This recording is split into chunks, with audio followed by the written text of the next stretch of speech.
ngir amal juróomeelu anniversaire am synergie pour un développement durable di S2D yoonu natange amal na taxawaay gu am solo mbooloo mu takku teew ci esplanade du Grand Théâtre di bërëb boo xam ne nag tuuti na lool sax ngir dalal nit ñi ñëpp.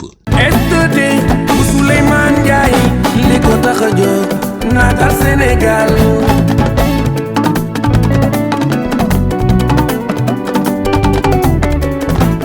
duñu gauche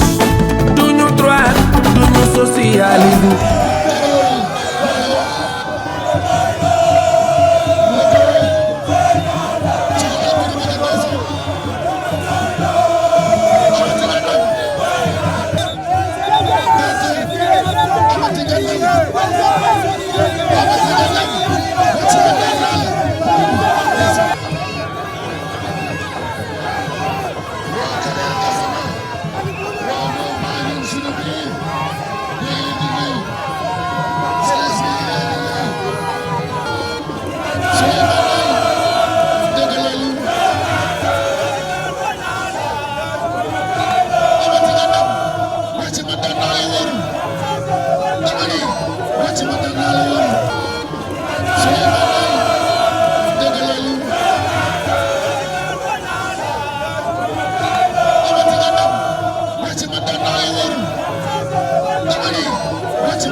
Natal Sénégal.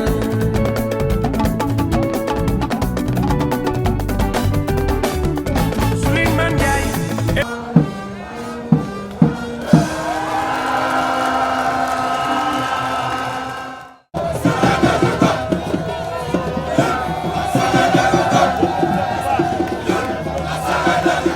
lépp ngi dooree nag ak film bi nga xam ni mu ngi fësal fi parti bi soqe ko ba fi mu agsi doon parti goo xam ni néew na ci ay at waaye màgg ba jaaxal ñëpp waaye delsi ci jaar-jaaru ki ko taxawal di Souleymane Ndiaye. Porté sur les fonds baptismaux par des membres unis par le même sens de l'engagement et une grande volonté de bâtir un Sénégal prospère.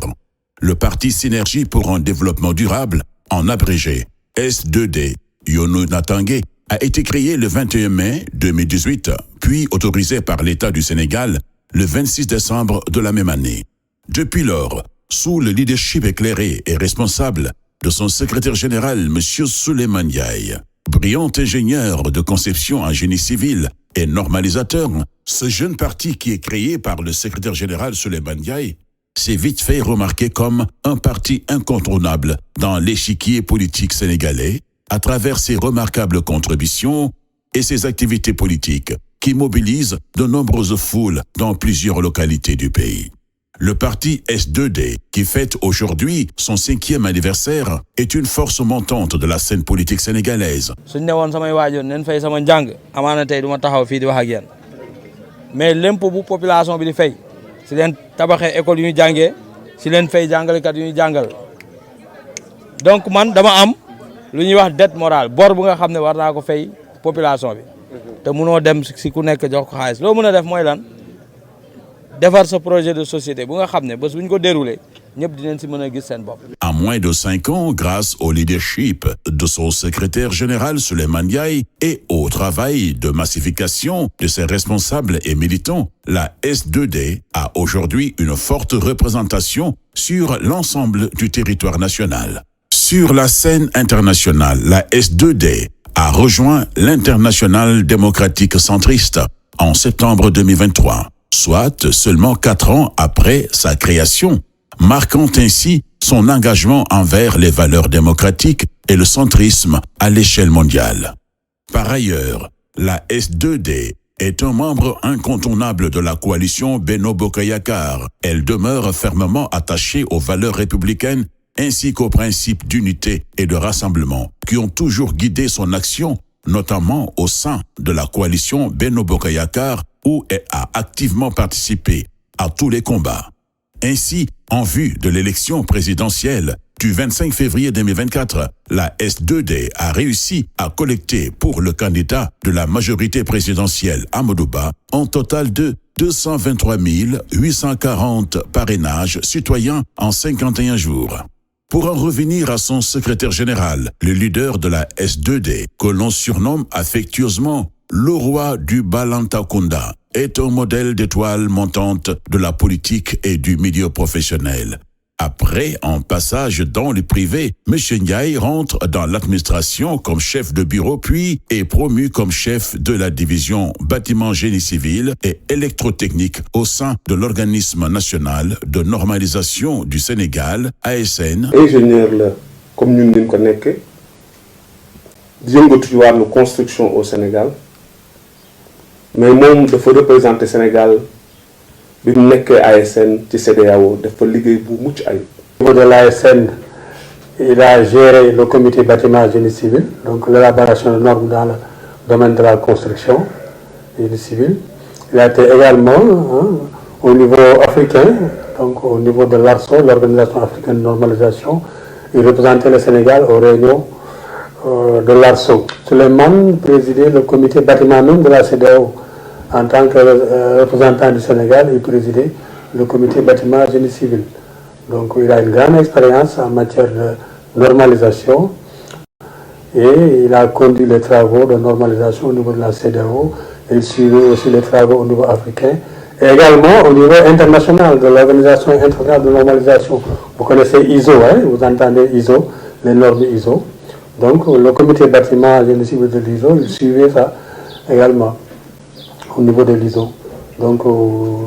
il a été un agent très travailleur, très compétent dans son domaine, un battant quoi. En tant que normalisateur, il occupa également les fonctions de secrétaire général du comité électrotechnique national et président du comité bâtiment de la CEDEAO dans le cadre de l'harmonisation des normes au niveau communautaire.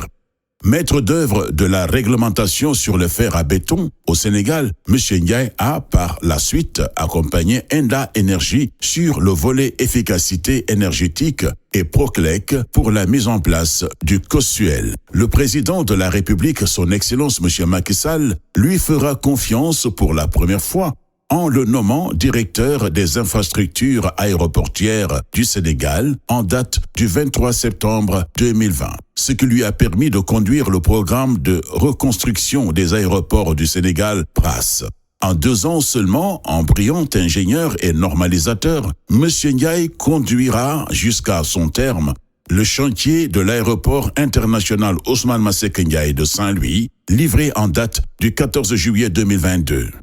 Il devient ainsi le premier Sénégalais à avoir conduit à terme la construction d'un aéroport international. En raison de son pragmatisme et de son génie intellectuel, le président de la République le portera à la tête de la prestigieuse SAPCO SA le 28 septembre 2022 pour redynamiser le secteur du tourisme. Depuis sa nomination à la tête de la SAPCO SA, M. Ndiaye travaille d'arrache-pied pour redynamiser ce secteur hautement stratégique dans notre processus de développement économique et social. C'est dans ce cadre qu'il a procédé au lancement à Saly des travaux de construction du plus grand centre ophtalmologique de l'Afrique de l'Ouest dans le but de stimuler le tourisme médical, 4 mois seulement après sa prise de fonction. Ses qualités de leadership reconnues aussi bien sur le plan professionnel que politique lui ont valu des distinctions au Sénégal et à l'international. À ce titre, il a récemment reçu le prix Jeune Élite Politique Panafricaine décerné par Sénafrique le 23 juillet 2023. Goudomb am na doomam boo xam ne bëgg naa ko gërëm personnellement muy Souleymane Ndiaye.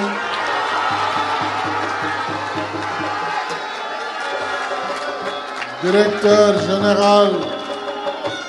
de la SAPCO.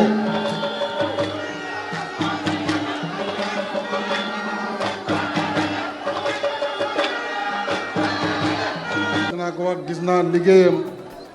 gis naa taxawaayam. doon mobilisation gu am solo ñoom ñëpp ànd nekk ci gannaaw secrétaire général bi nga xam mooy Souleymane Ndiaye doon it directeur général u SAPCO mi delloo it njukkal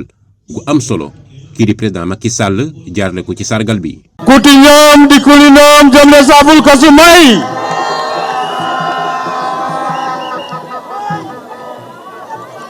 sama mbokku balante yi ba col la ga alla magin mbadi mandikol anaka moy laal mbal be konton na mbal jaylal sewota bake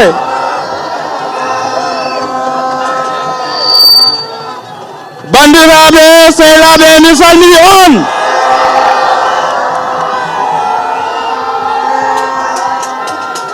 o fogole sereer mehe simna nun sama mbokku majaki ma leen di wax Butakalo sama mbokku mankañi ma leen di wax Wolof sama mbokku wolof yi maa leen di wax maa leen di nuyu di leen sant di leen gërëm suñu mbokku saraxule yi ñu leen di wax ani soxoma man munu ma leen fay gis naa seen taxawaay tout d'abord maa ngi nuyu Monsieur le Premier ministre, muy candidat de la coalition Benno Bokk Yaakaar, Monsieur Amadou Ba, ñu ngi koy nuyu bu baax di kontaan lool ci teewaayam fii di nuyu également ministre yi nga xam ne ñu ngi fi toog ñun ñu ngi kontaan jël kaddu tey pour sargal son excellence le président de la République Macky Sall dama bëgg ngeen tàcc ko bu baax a baax a baax lan moo tax ñu ne dañu sargal son excellence le président de la République Macky Sall man yàlla dogal na bu ma duggee ci politique yàggul ñun ñu ngi dugg ci politique en 2018 waaye buñ tàmbalee ànd ak moom ba tey dañu ànd ci ngor ak teranga mu respecté ñu lool. son excellence le président de la République Macky Sall m'a fait confiance pour la première fois en me nommant directeur des infrastructures aéroportuaires du Sénégal, qui a abouti à la reconstruction de l'aéroport international Ousmane Masseck Ndiaye de Saint-Louis nga xam ne mettre nañ ko en service en date du 7 décembre dernier. ñu ne déet na waay mu ñëw nañu Souleymane renouveler naa la sama confiance fal naa la à la tête de la société d'aménagement et de promotion des côtes et zones touristiques du Sénégal. ñun nag ay góor leen te góor moom doo wor doo fen man xam ngeen ma yéen militants yi ku ma wax lu ma munul dama lay naan munuma de mais lépp lu ma wax dama koy def den wax ne jaa al haqu wa zaqa al batilu inna al batila kaana zawuqa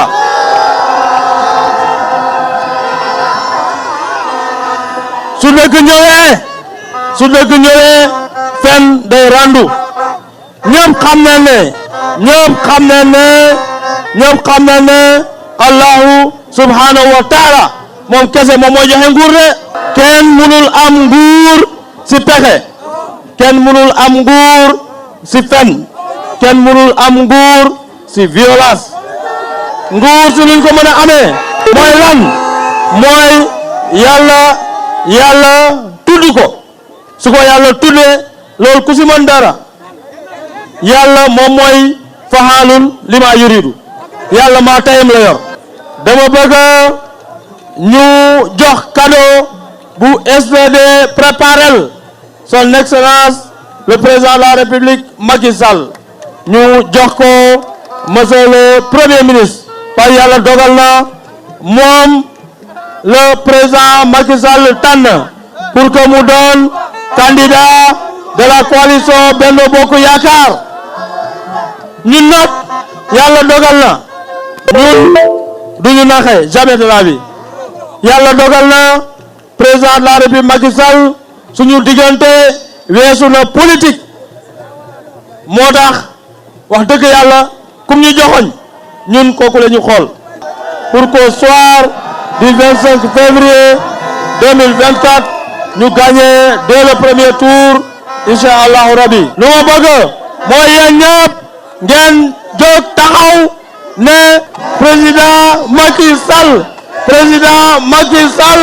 président Macky Sall jërëjëf président Macky Sall jërëjëf président Macky Sall jërëjëf te ñu ngi koy sargal bu baax a baax a baax pour lépp lu nga xam ne defal na ko réew mi di Sénégal Sénégal mënuñ ko fay wax dëgg yàlla jërëjëf jërëjëf jërëjëf jërëjëf maa leen gën a kontaan maa leen gën a kontaan. président Macky Sall mi nga xam ni ci diiru fukkaat ak ñaar kon moom doxal na ci anam gu mucc ayib changé xar kanamu Sénégal doon bilan gu taaru. lu mu jot a def si réew mi fii Sénégal si 12 ans wax dëgg yàlla loolu gisuñ beneen président de la République bu nga xam ne def na ko fi sur tous les plans nag.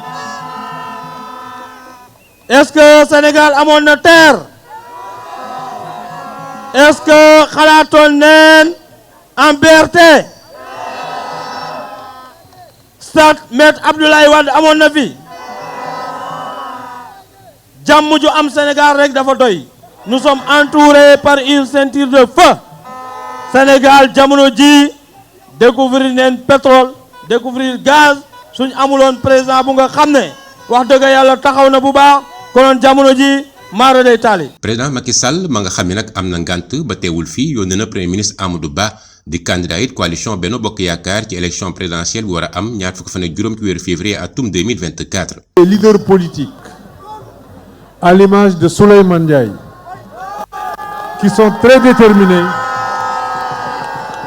qui sont très déterminés à servir la République wax naa ko léegi nee naa ko Souleymane tu es un travailleur en tant que tel tu pourras compter sur moi dinañ la jàppale dinañ la dëgëral dinañ la yokkal ndax président moo ñu ko sant moo ñu ne képp kuy sama njaboot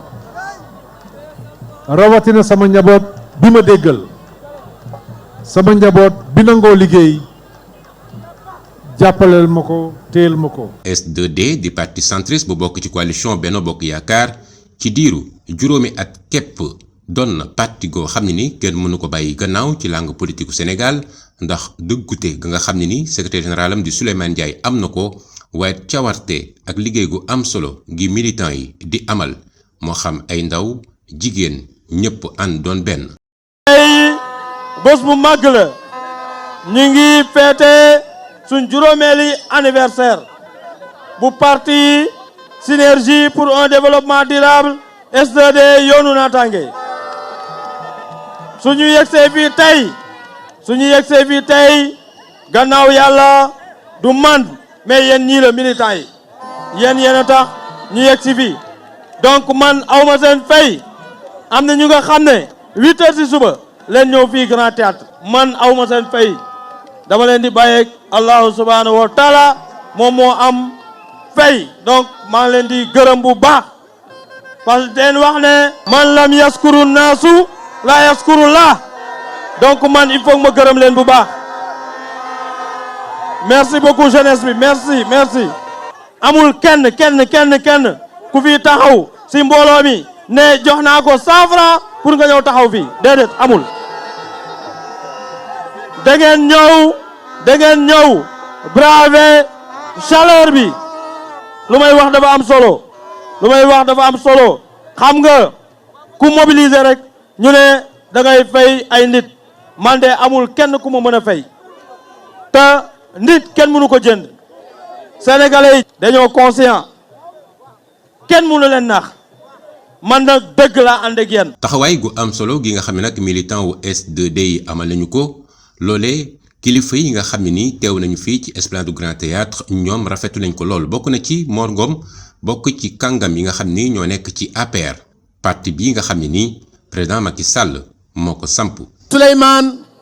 dafa nekk xale boo xam ne nii dafa taq ci président Macky Sall taq boo xam ne nii damay wax ne Souleymane dafa laxasu ñàpp kenn mënu ko tàggale ak président Macky Sall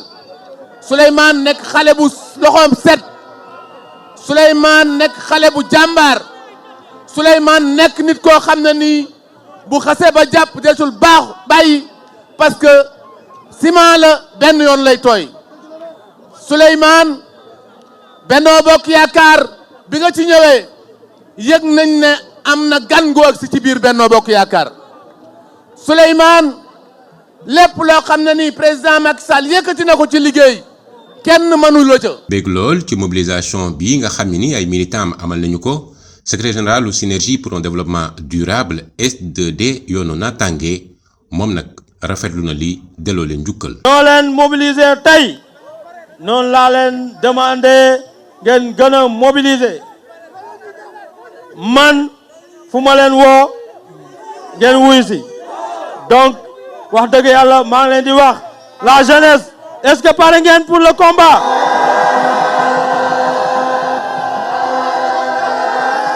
jigéen ñi ñu ngi leen di laaj ndax pare ngeen.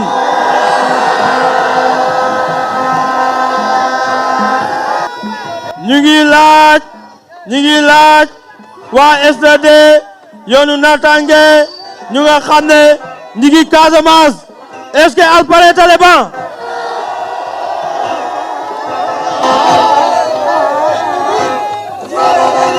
merci beaucoup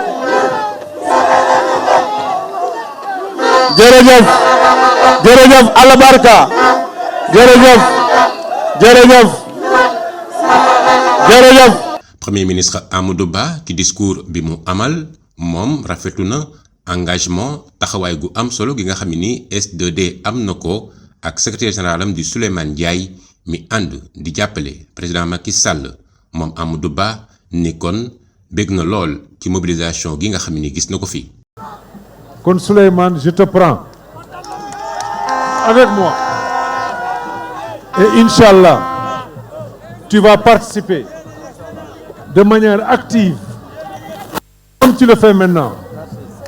Tu vas participer encore davantage à la construction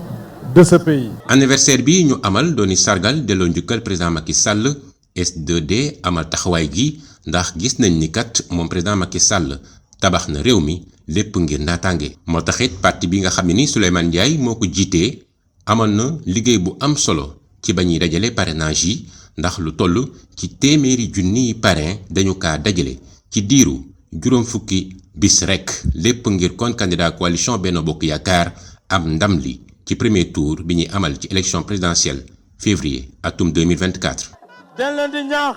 ngeen gën a taxaw jënd carte de membre yi ngeen continuer di installer les cellules de base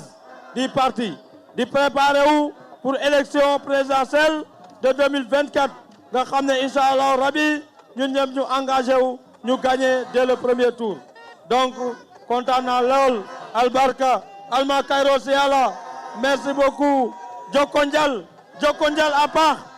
alabarka S2D bu Souleymane Ndiaye li ko tax a jóg naatal Sénégal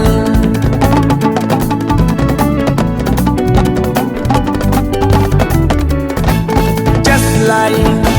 wala mandarga S2D moo di centrisme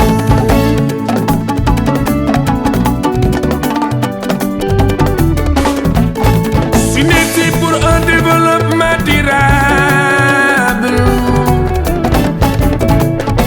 S2D Yoonu Natangué la Souleymane Ndiaye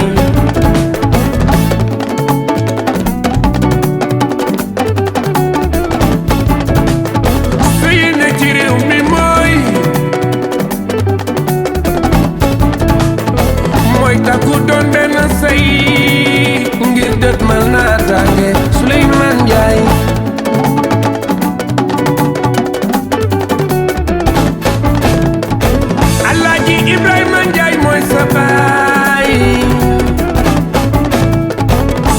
Nabou Ndiaye ay sa yaay Souleymane Ndiaye Alboury Ndiaye mooy sa maam Njaajaan Ndiaye ay sa maam Souleymane Ndiaye duñu gauche duñu droite duñu socialisme duñu libéralisme SDD bu Souleymane Ndiaye li ko tax a jóg naatal Sénégal